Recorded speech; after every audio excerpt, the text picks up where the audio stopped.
Hello everyone, it's GenmaTheSamurai here, and today I bring you something special. It's actually been a few years since I did one of these videos, but today we are going to be looking back and discussing everything I played this year, which is funny because this might be one of the most packed years I've ever witnessed. This year has bombarded players with games such as Final Fantasy VII Rebirth, Metaphor ReFantazio, Zelda Echoes of Wisdom, Ys 10, a new Mario and Luigi game, and many more. The funny part is, most of these games released in October and November, which might be the greatest tactical nuke of releases I have ever seen. Now there are several games I did not get to experience this year because college kind of nuked my funds and free time, but quite a few games that I played this year were absolute gems, and a few may very well catch you by surprise. So sit back and relax as we look back at 2024 and the various adventures I went on, starting with one of the very first games I played this year, Persona 3 Reload.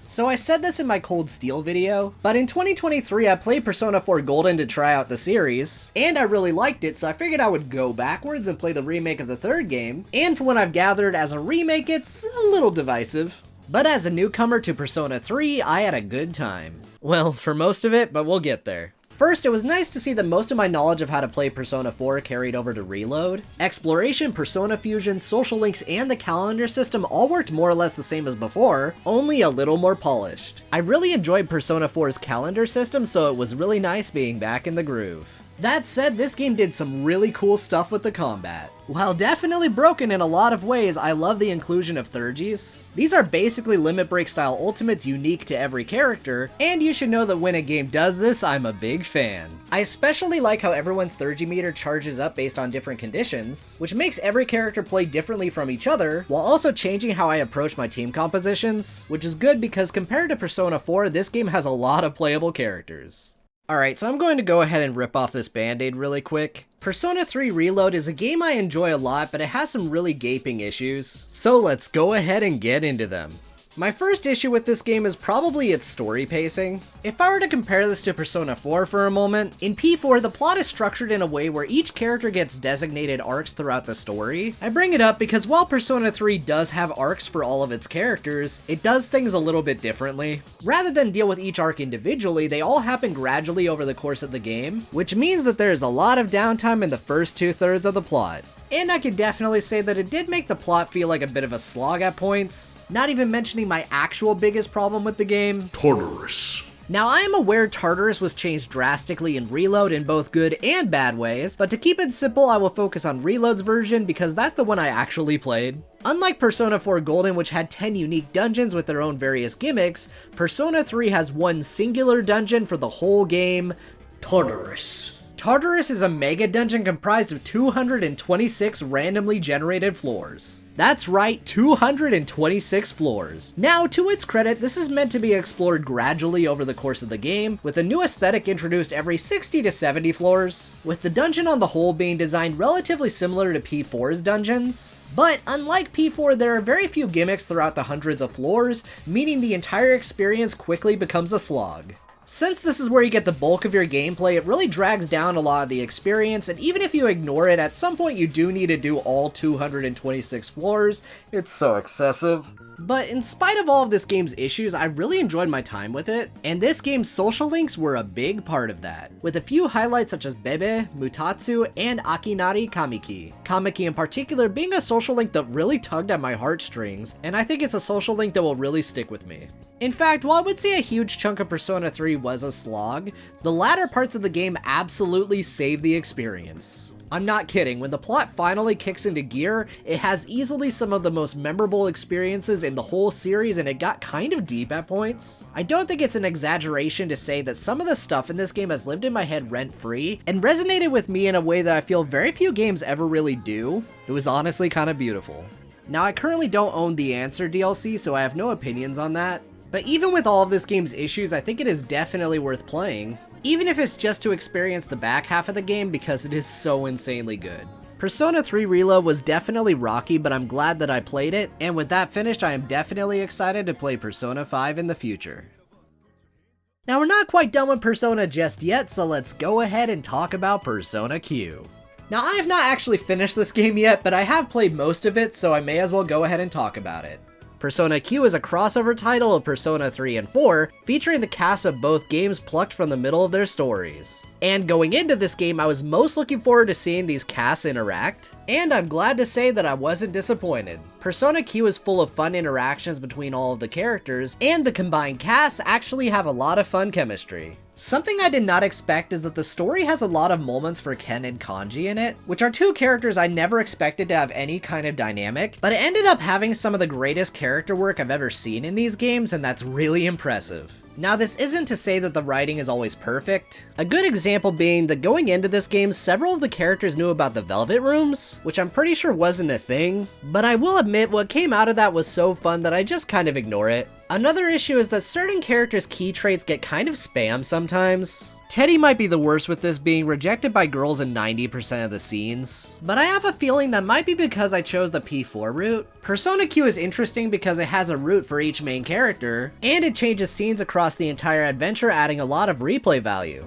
It is worth mentioning that the Kanji and Ken scenes I mentioned are exclusive to the P4 route. Figured I should clarify that. The battle theme also has different variants depending on which route you chose, notably adding vocalists and instruments related to that game, which is really cool. On that topic, I am a bit more split on the gameplay. Persona Q was created by the developers of Etrian Odyssey, which I bring up because gameplay-wise, this game is an Etrian and Persona crossover title, featuring Etrian's row mechanics and resource management. Alright, so some personal history. Years ago, I tried to play the remake of the first Etrian game, but I dropped it towards the end because the game was designed around you only making tiny amounts of progress and heavy grinding. And Persona Q can definitely be that way, but to its credit, it does handle things a lot better. Out of the two Etrian titles I played, I would definitely say that Persona Q is my favorite so far, and a big part of that is the combat. I think in some places I prefer Persona Q's combat to actual Persona, since every character gets to have a sub-persona, which opens up all kinds of possibilities for party building.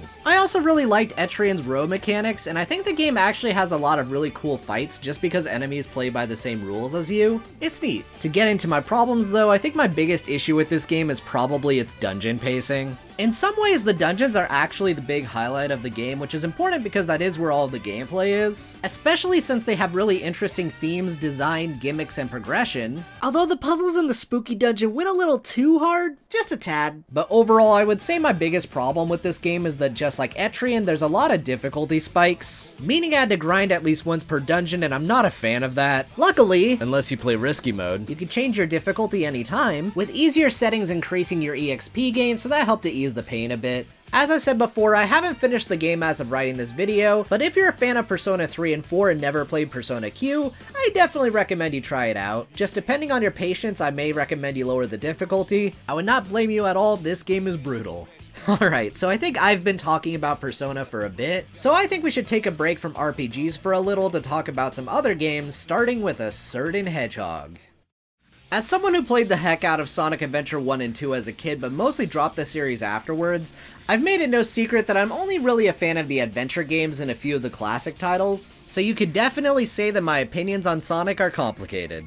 Especially when I tell you that my favorite Sonic character is Shadow the Hedgehog. Yep, the edgelord with a gun. The funny part is, I had never actually played his own game until this year. Okay, sort of played it, we'll come back to that in a second. To prepare for the game I know you would actually like my opinion on, I played Shadow the Hedgehog Reloaded, a mod that aims to improve the experience by adding a number of gameplay tweaks, and changing the requirements for the true ending by unlocking it after 3 routes. The funny thing is, I don't remember too much about my experience. Now, it's probably because I played it so early in the year, but it didn't leave much of an impression outside of a handful of stages in the neutral route. Now, of course, I could go into how much of a disjointed mess the story is, but given that everyone has ripped into it, I'll just share these videos on screen that go into a lot more detail than I ever could. But overall, this was a game that certainly existed, even as a hardcore fan of the adventure format. The funny thing is, not a single stage from Shadow the Hedgehog made it into Shadow Generations. As someone that didn't love the original Sonic generations, I'm glad to say that I really like the Shadow portion of the game.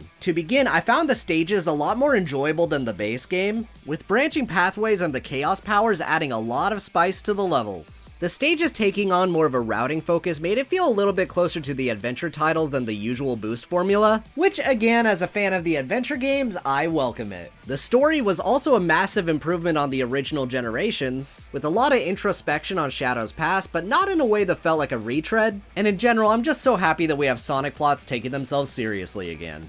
I do have some nits to pick though. Despite what I said earlier, it is straight up baffling that there were no stages from Shadow's own game here, and instead we got a level from Frontiers, a game he wasn't even in. Now I'm not going to say all those stages are winners, but considering the 06 now has 2 stages represented, it's a bit odd that Shadow doesn't even have one. Another issue I have is that like regular Generations, I feel like this game is a bit too short for my liking. Now, as an expansion to Generations, this works, and I do like how they reworked the plot of regular Generations to be more tonally consistent to this. Just as someone that prefers the lengthier games like the adventure titles, I found it a little odd, especially because this cost $30 more than the original release of Generations. But hey, the game has a lot of replay value, so it's whatever. Despite my gripes, this is still one of my favorite Sonic games in a long time, and I'm so happy that my boy Shadow is finally back. Though on the topic of Shadow, let's talk about Sonic 3. The movie. The movie, not the game.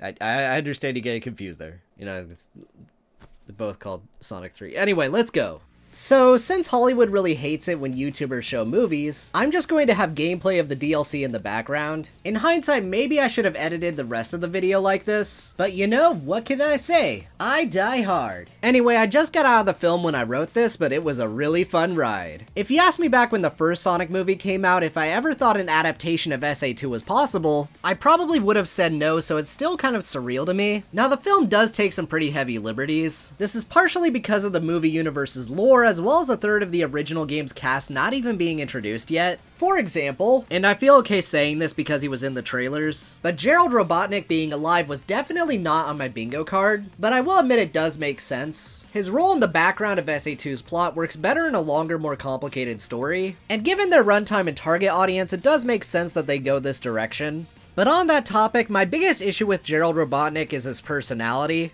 Jim Carrey plays him up to be just as goofy as Eggman, which really does hamper his malicious nature. And this complaint about tone can extend over the whole movie, to be honest. Because the writers know that the plot of this movie is relatively serious for a kid's film, it often uses comedy to try and take the edge off, which I can definitely understand, but it can lead to some tonal dissonance in places, where 1 second you will be experiencing peak, and then next they will cut to a slap fight, and it's really dumb. Still, I really appreciate that so much about the original plot was left intact. There were a lot of moments where I just saw my childhood being put up on the big screen and I kind of just had this weird feeling. I've never had a game that I really cared about get a movie adaptation like this, and it was really interesting to see. Even if I disagree with some creative choices, this honestly was a really fun time. I won't say that Sonic 3 was peak cinema or anything, but I really enjoyed it, and it is absolutely my favorite of the Sonic movies so far. Speaking of stuff from when I was a kid, if there was ever a game I had no idea I would enjoy as much as I did, Dragon Ball Sparking Zero would be on that list. To give some context, when I was a kid, I was obsessed with Dragon Ball Z, notably the video games and the Toonami run of the show. It was my first real anime, and alongside Zelda was one of my favorite things to draw back then. However, I did eventually fall off of Dragon Ball Z in favor of Naruto, with Naruto quickly becoming my favorite of Shonen Jump's lineup, with Tenkaichi 3 being the last Dragon Ball Z game I played for a long time. And as the years passed, my memories of the Tenkaichi series became more and more blurred, with me forgetting how the games even played. So when Sparking Zero was announced, I wasn't really hyped for it, but when I saw several friends in videos hyping up the game, I decided to give it a shot. And now that I've actually played it, it's really fun, but also kind of hard. One thing I found really refreshing was how difficult the story mode was, featuring these really sick what-if scenarios. These are alternate story routes you unlock by making choices or by winning fights under certain conditions, and these are easily my favorite part of the story mode. I should mention that not all of these what-ifs are winners though. I think Piccolo easily got the shortest end of the stick, only having one route of note, and it was one of the dumbest ones in the game. However, if I had a least favorite route overall, it would easily be the Goku Black route. I really don't know why they gave this guy his own route, and I really wish they gave me a GT route instead. Not only are Goku Black's what ifs difficult to obtain, but they're all different flavors of Goku lost and then Zamasu did the Zero Mortal plan.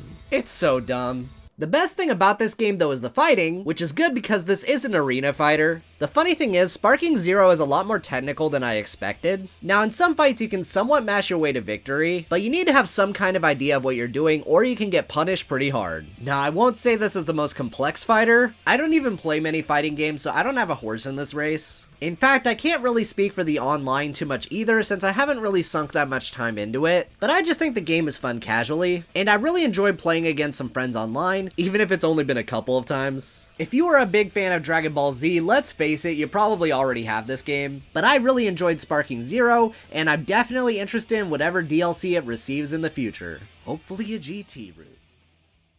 For those who remember, back in 2023, I did streams of an Ocarina of Time randomizer, and I had a lot of fun with it. So this year I decided to randomize some of my other favorites. I randomized Majora's Mask 3D, Metroid Prime 1 and 2, and alongside a friend did a multi-world combo randomizer of Ocarina of Time and Majora's Mask. Out of all of these, I think Metroid Prime 2 was the most fun since it gave me one of the wackier routes. In contrast, the Ocarina of Time and Majora's Mask randomizer was easily the most unhinged one, with a horrifying number of checks. Now the cool thing about this randomizer is that some items are shared between games, and a few items from Majora's Mask were also backported into Ocarina of Time, which is such a technical marvel that I don't even know where to begin. That said, my friend and I went a little too crazy with the settings and we got a very complex seed. It's easily the longest randomizer I think I've ever done, and it was really exhausting. But yeah, if you have a lot of time to kill and you're okay with doing a really long randomizer, then I can definitely recommend this one. But with all of that done, it's about time we get back into RPGs for a bit, starting with a game you may not expect.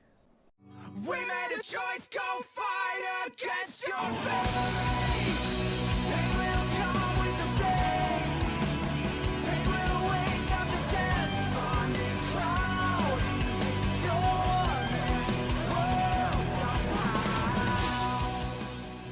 Yes, I'm about to shill a gacha game. I will never recover from this. Honkai Star Rail is a game I had my eyes on for around half a year. I actually was planning a standalone video for this game if you could believe it, but for the time being I'll give my simplified thoughts. For those of you who don't know, I'm not much of a gacha player. The most I had ever dabbled in the genre in the past was Fire Emblem Heroes, where I spent a week grinding orbs only to lose on a banner and then promptly drop the game after a year. To be clear, I don't like how predatory the genre seems to be, nor that the majority of the genre is designed for mobile phones, a platform I do not like to play games on at all. I also tried to play Genshin once before, but kinda bounced off of it, so I bet you're wondering why I even bothered. Well, to be honest, it's because this game is a turn-based RPG, with the developers citing that they were big fans of the Trail series. Now, of course, that's not the only reason. The setting and characters looked really cool with the game being set in space, and I saw a lot of friends actually praising it, so I figured I'd give it a try. And to my surprise, I like it. I like it a lot.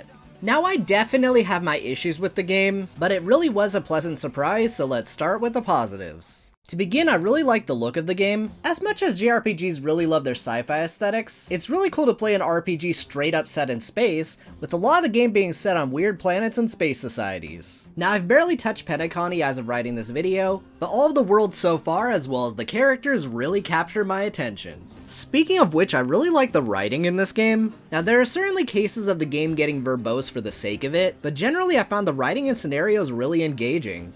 The game also has some really good comedy. There's this hotel where you can climb inside of a closet, where the main character begins to fantasize about adventures in there, eventually startling the room service, and it was really funny. Now the very start of this game can be kinda confusing because the game throws a lot of terms at you, but once you get into the first arc it really clicks into place, with the game only getting wackier in its world building and plot concepts as it goes along. So let's get into those arcs, shall we? The first arc is set on the planet Yarilo 6, a world struck by a calamity that sets loose an endless blizzard, with the city of Belobog being the only remnant of human civilization. The second arc is set on the Shansho Lafu, a space colony with a Chinese aesthetic where its people are blessed with extremely long lifespans, at the cost of their minds corroding with the passage of time, eventually becoming monsters. The third arc is set in Penacony, a space prison turned hotel where its residents enter a collective dream world and things get trippy. Also, while it doesn't really have an arc, one of my favorite places in the entire game is the Herta space station, since it really embodies that sci-fi aesthetic the most, while also having some of my favorite side quests in the entire game. In general, the world building in this game is kind of incredible, and I really commend the dev team's creativity, even if I wish the Lafu arc had communicated its world building a bit more gracefully. That's really the only other part of the game where I got kinda confused at points, but at least you can read the lore like Final Fantasy XIII, so there's that. I also found the quests really enjoyable, whether it be some fun writing, minigames, puzzles, lore, or even a Pokemon-inspired quest where you battle with monsters. Each arc is relatively lengthy too in terms of side content, with there being around 100 hours worth of quests in this game, which is kind of crazy. But on the topic of gameplay, let's get into the combat. Despite this being a gacha game, the combat is surprisingly great, but it is rather simple, so let's go ahead and get into it. This game has a bit of a dynamic turn order similar to Trails, and every character has a basic attack as well as a personal skill, with those skills having different effects based on the character, and additionally each character has an ultimate which you can use at any point, which is where I really see that Trails influence bleeding in. And that's the combat in a nutshell. Like I said, pretty simple. Now, despite the simplicity, there ended up being some really cool boss fights in this game, with one boss reminding me of Star Magician from Golden Sun, which is high praise coming from me. I will say, for as simplistic as this combat is, they actually do a lot with it, which I think is the really important takeaway here. But on that note, let's talk about the game balance for a second. Now, your mileage may vary because every single character is 100% unique from each other, which does mean that depending on who you have, some fights might be harder than others. Now, if you have a good team composition, you should be able to get through most fights with good strategy, but it is definitely worth mentioning. This does lead me to my biggest problem with this game though, and that is the relic system. Relics are basically your equipment in this game, and this is where you enter the gacha weeds. Most of the game actually does feel enough like your standard JRPG, but relics are the part of the game where they want you to farm for random drops, and it sucks. It sucks so bad that it contributed to me getting burnout in the middle of the Lafu arc, which is the arc that has some of the more annoying enemies in the game in general. Now, a lot of this is on me because I tried to focus on a lot of the side content, which tends to be the more difficult parts of the game, especially modes such as the Forgotten Hall, which are meant for only the most dedicated of party builders, so avoid that like the plague. It's rough. Now, I mentioned before that I considered making a video on this game, and you might be wondering why I decided not to. Well, let's just say that I got the vibe from certain viewers that they don't like this kind of game, which, fair. Despite my issues, this is probably still one of my favorite games I played this year, even with the relic system. I can't really check, but my guess is that I sunk in around 150 hours. So at the end of the day, I'm gonna let you guys decide if you want to try out Star Rail. I personally had a lot of fun with it, and I'm really excited to see what Penacony has in store. Oh right, this took inspiration from Trails, didn't it? Let's talk about that series now. Now, since I am planning to do videos on these, I'm gonna keep this simple, but this year I played Legend of Nayuta Boundless Trails as well as Trails Through Daybreak. So let's start with Nayuta. Nayuta is a standalone Trails spin-off with no larger connection to the rest of the series. Probably. Now, I should mention that Nayuta is not a turn-based RPG, but rather is more of an action platformer, but as someone who likes platformer games, I had fun with it. I'll have more to say about Nayuta down the line, but for now I'll just say that it's good. It's not the best Trails game by any stretch, but I like it a lot.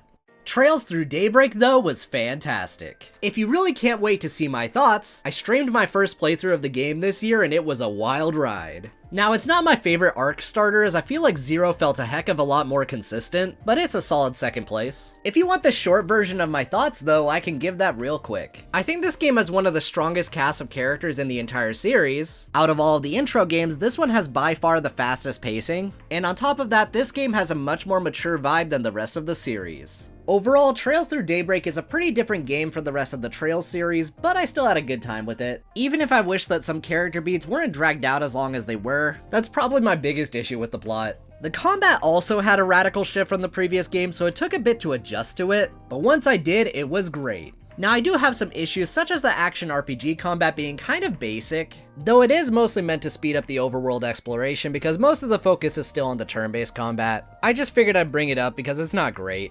And additionally, Daybreak does have some of Cold Steel 1's drip feed issues, but to its credit, it's not nearly as bad. But to talk positives, they made magic and positioning really good again, so if you really missed that from the Sky games, then I'm really glad to say that it's back in full force. Overall, I think if you were getting fatigued from the Trails series, Daybreak is a very good change of pace, though as someone who was fond of the games as they were, it was a bit jarring for me. Though I did eventually get used to it, and it definitely gives Daybreak its own identity. Now I'm sure my opinions will change when I get around to replaying this game, especially when I play the sequel because I'm sure that will recontextualize some stuff. But overall, Trails Through Daybreak was an insane ride and I cannot wait to play Daybreak 2 in February. Now while I was doing my streams of Trails Through Daybreak, another game dropped in the middle of that I can't wait to talk about, but before we do, I want to take a small break to ask you guys a question. Do you like this art? Or this one? Or this? Well, all of it was drawn by yours truly. I used to do a webcomic back in the day, and I'm here to let you know that I'm doing art commissions. Over on VGen, you can select from multiple categories and ask me to draw your favorite characters. And it will help to put food on my plate as well as support my various gaming antics. That includes these videos because boy, they take a lot of time to make. But if that seems a bit too expensive, I also have a Patreon. So if any of that interests you, please check the description. Alright, I think that's enough plugging, let's go ahead and get back to that RPG. For those of you who don't know, back in 2020 I did some retrospectives on the Mana series ending with Sword of Mana, and at the time I wanted to do a video on Dawn of Mana as well, but since that game was kinda bad I ended up dropping the project altogether. Maybe I'll do a video on it in the future, but the game is basically one of the reasons the series had its downfall. After the Trials of Mana remake released in 2020, I really wanted to see a proper sequel to that gameplay format, especially since Legend of Mana and Dawn of Mana were such a departure. I've basically wanted a proper sequel to Trials of Mana ever since I was a kid, so when I saw Visions get announced at the 2023 Game Awards of all places, I may have lost it a bit. Genma is it looks like, can you control more than one character? Can you control more than one character? Can you swap? Is this literally, are we actual Seiken Densetsu 4? Like, for real one. Like, or are they gonna call this 5? Watch it. This is gonna call Seiken Densetsu 5 in Japan. Genma is having I'm a calling this phantasm right now. I am losing it, dude. I am. Oh my god. And now that I've actually played Visions of Mana, I'm so glad to say that I freaking loved it. Before I continue though, I want to draw some awareness to some development shenanigans. On release day for Visions of Mana, the development studio for the game Oka Studios was shut down by its parent company NetEase, a move that still makes me mad because you can really tell the team cared about the Mana series. I brought this up because I feel the biggest issues I have with this game can be mostly blamed on its rushed development. It's not crippling issues or anything, but there's definitely moments as the game went along where I encountered some glitches and undercooked plot beats. This frustrates me because otherwise, this is one of the best games in the Mana series. For starters, this game has a really strong cast of characters, with Morley being a standout favorite of mine, and he's probably one of the best developed characters in the entire series. The basic premise of the game centers around the idea of human sacrifices, pulling from a lot of ancient cultures that believe disaster would befall on them if they don't uphold tradition. If you played it, think Final Fantasy X. Though the way this is tackled in the game is pretty fascinating and reminds me of something the Tales of series would do. Which is funny because Symphonia also had a similar premise. Now I have seen various different reactions to this aspect of the plot, so your mileage may vary, especially in the back half, but I felt like this was a nice change of pace to the normal tone of the series and I welcome it. The combat is still the main focus though, and it's pretty much everything I ever wanted. Visions brings back the class system from Trials of Mana but with a different spin on it, while also expanding on the mid-air combat. Funny enough, Visions gameplay actually felt like a successor to Legend of Mana in some ways, with some cool combos and techniques you can learn, which is pretty rad. Honestly, there's a whole lot I could gush about here, but I'll save it in the event I bring back the retrospectives. I think my favorite thing about this game is that you could really tell the devs did their homework on the series, featuring all sorts of cute references to previous titles, including the Dudbears who make their return from Legend of Mana, and they don't do the stupid Gavrump from Sword of Mana anymore, they actually have their language from Legend of Mana, and they even have a few new words and I'm so happy. After that dumb skit I did for Legend of Mana, I can't express how much I popped off when I got to hear them voiced, and I'm so glad that Snivy's PhD is still useful. Babu, Badudu, Bub? Even the environments are incredible, at times feeling like the classic concept art brought to life, and I just have fun soaking in the atmosphere. I just wish some of the NPCs had the same level of polish. The worst thing about this is that the closing of the studio coincides with Square Enix declaring they want to cut down on smaller projects, meaning this could very well be the last Mana game for a while.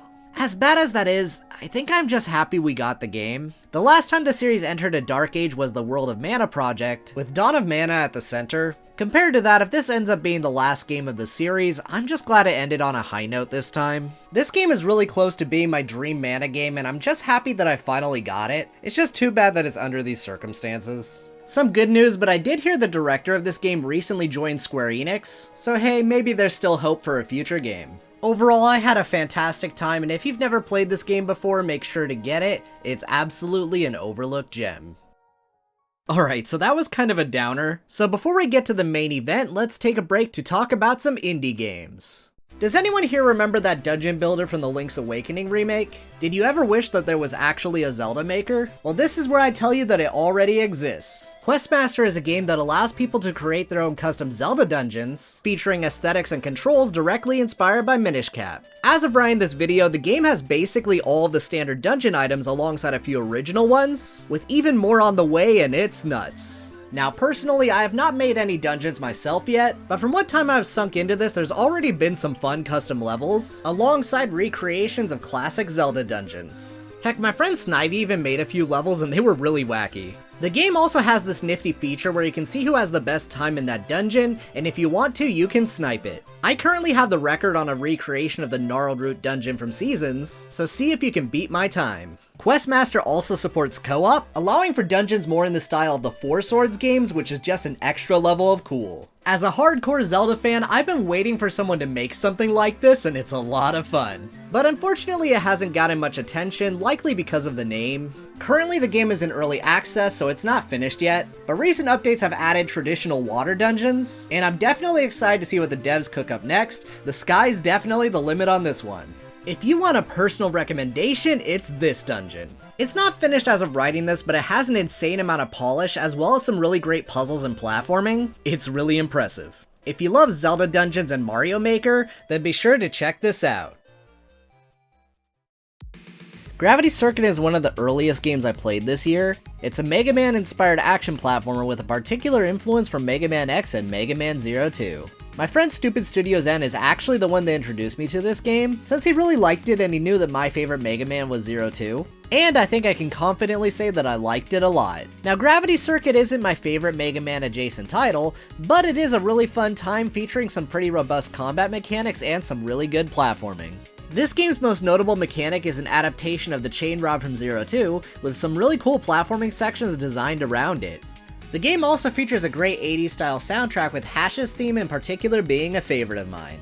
Now, the story is probably the part of the game I feel the least strongly about, but that's probably not too surprising as it's standard for this kind of game. However, it does feature a small base you can explore like the Mega Man 0 games, which I liked a lot, and it definitely helped make up for it. I don't actually hear that many people talk about this one, but I found it a really fun time, so if this looks fun to you, then get it, it's a real pleasant surprise.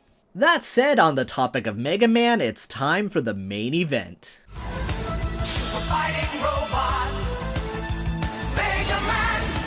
So this is probably the single most insane thing I did this year, but I finally decided to take a deep dive into the Mega Man series.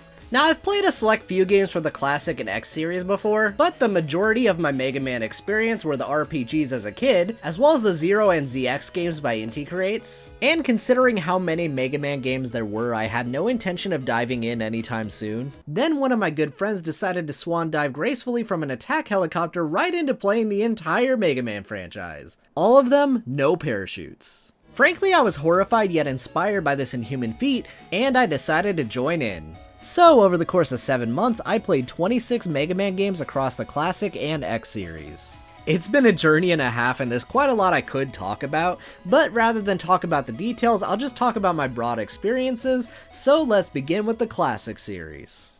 Now, the Classic games were probably the ones I look forward to playing the least, since I had a history of bouncing off of them when I was younger, and while I played Mega Man 11 on release, it didn't impress me very much, but after playing all of them, I really like them. The games have aged really well visually, featuring a really bubbly art direction that gives some feel-good vibes, which is funny considering this will happen a lot. Yeah, you're gonna die a lot in these, just accept it.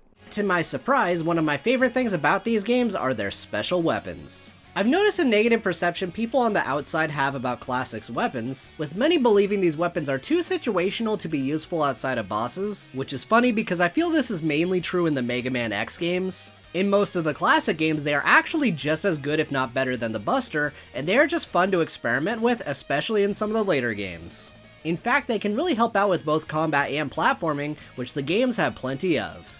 Now, what really defines each classic game is their own level designs and quirks, and I unfortunately don't have the time to break down 12 games, some of which have multiple playable characters. So I'll just say that while I enjoyed some games more than others, I respect the heck out of the games and it might be fun to look at them individually in the future. If you want to know my favorites though, I'd rank it 7, 8, 10, 11, and lastly, Mega Man and Bass. Yes, Mega Man and Bass is one of my favorites. Now, Mega Man and Bass is rather infamous for its difficulty, but I think it embodies everything I said before about the special weapons, since it has some of the best ones in the series and it can really improve the experience. I should mention though that the game is brutally difficult by design, so you need to be built a certain way to enjoy it, but after marathoning the other games, I had a really fun time, especially playing as Bass. Just make sure to play the SNES original because oof. Overall though, I really enjoyed the classic games. Even if it's not my favorite Mega Man series, there's a lot of fun to be had if you enjoy old school difficulty, so if you like a challenge, I definitely recommend them. That said, I also played the X series this year and my thoughts on them are a bit more complicated.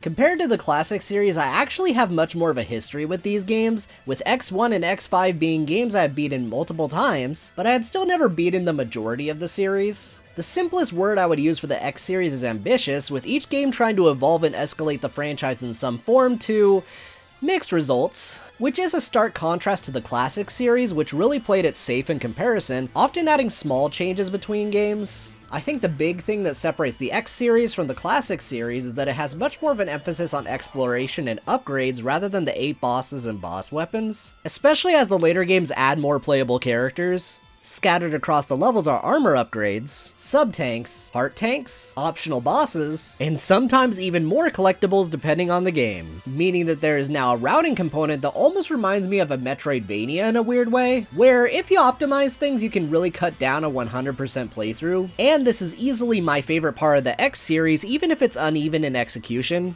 Now I should also mention that certain games in this series have specific gimmicks. There's X3's excessive amount of collectibles, X5's Doomsday Countdown, X6's Nightmare Effect, and X7 is sometimes 3D and it is very jank. Now while I personally don't mind X5's countdown mechanic, I feel a lot of these were misses more than hits, with X3's completion routing being aggressively not fun. And the less I say about X6's Nightmare Effect, the better. Now it is worth mentioning that the X series features 2 of the worst Mega Man games I've ever played, Mega Man X6 and Mega Man X7, and I'll spare you the nitty gritty of why, but trust me, they're not very good. Now, to my surprise, X8 ended up being my favorite of the X series. Now don't get me wrong, it does compound a lot of the series' issues like the item collection, gimmicky levels, and the boss weapons not being great. However, I feel like a lot of things in the X series, the narrative especially, got kinda stale at this point. And X8 was a breath of fresh air, even including a shop like the classic games and writing that feels like a big step up from the rest of the X series. The game also has a lot of collectibles, which could be considered a bad thing, but this game also features New Game Plus, so I ended up replaying the game around 5 times this year, adding 20 hours to my Legacy Collection playtime, so if you can't tell, I really like Mega Man X8. Too bad it ends on a cliffhanger.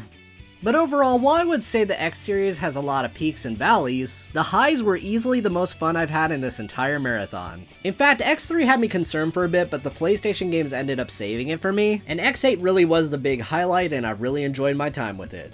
Anyway, if I had to rank my favorites of the X series, it'd be Mega Man X8, Mega Man X1, Mega Man X4, Mega Man X2, and Mega Man X5.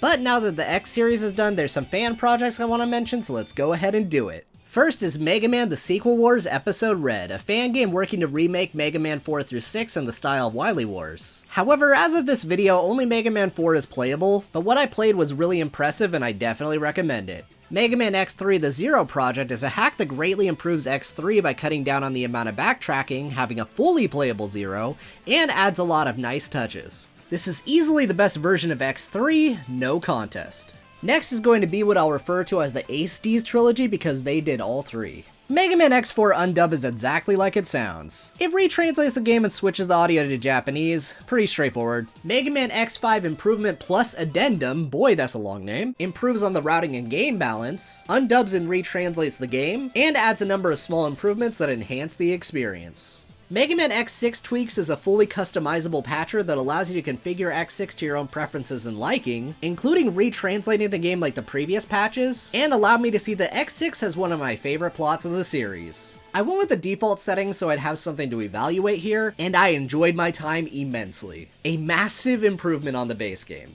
And the last fan project is the Mega Man X8 16-bit demake. This one saw a lot of popularity this year with mods being made for it that restores playable Axel and Zero to the game. I will say personally, I think I like regular X8 marginally better, but I think this game is an excellent reimagining, and if X himself is one of your sticking points, I think this game has X at his absolute best in the entire series. It's no contest, he's amazing. These are all fantastic projects and I recommend all of them. Big shout out to all of the devs, you did a great job, and I'm eagerly looking forward to future updates to the sequel wars in particular, since the creator is cooking up some cool stuff. Also, the fan tweaks really did wonders for improving the X games, so much so that this is how my list looks after doing the patches.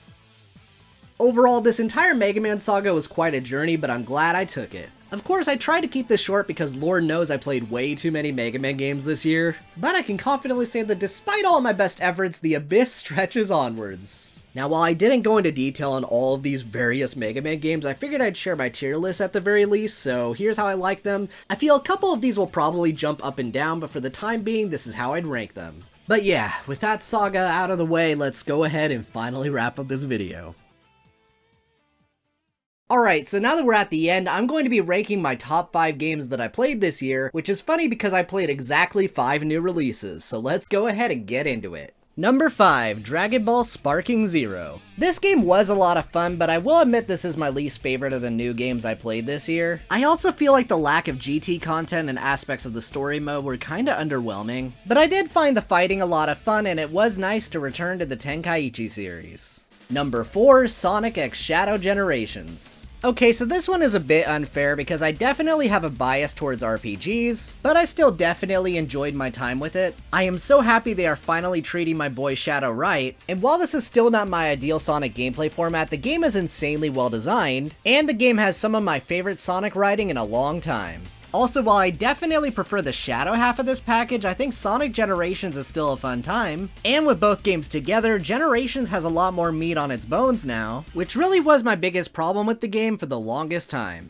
Number 2, Persona 3 Reload. Alright, so it probably isn't surprising that this is my least favorite of the new RPGs I played this year. Well, new in air quotes. Still, despite this game's issues, this was probably one of the most profound games I ever played, and I really found its themes and messaging about the topic of mortality really impactful. And while I did find the first half of the game to be pretty slow, I did find the back half of the game to be absolutely incredible, and I'm really glad that I experienced it.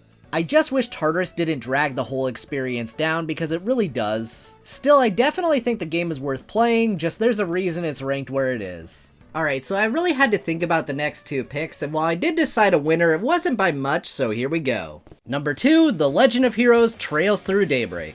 Okay, so I think most other years, this game probably would have had my top spot. The game is a very refreshing start to a new arc, revamping a lot of the series' core mechanics and introducing a far more serious and adult tone than the previous games. The combat changes took some getting used to, but once everything clicked into place, I really enjoyed it. For many Trails fans, this is their new favorite arc starter, and while I would say that my favorite is still Trails from Zero, I definitely see why this one is so beloved. Number 1, Visions of Mana.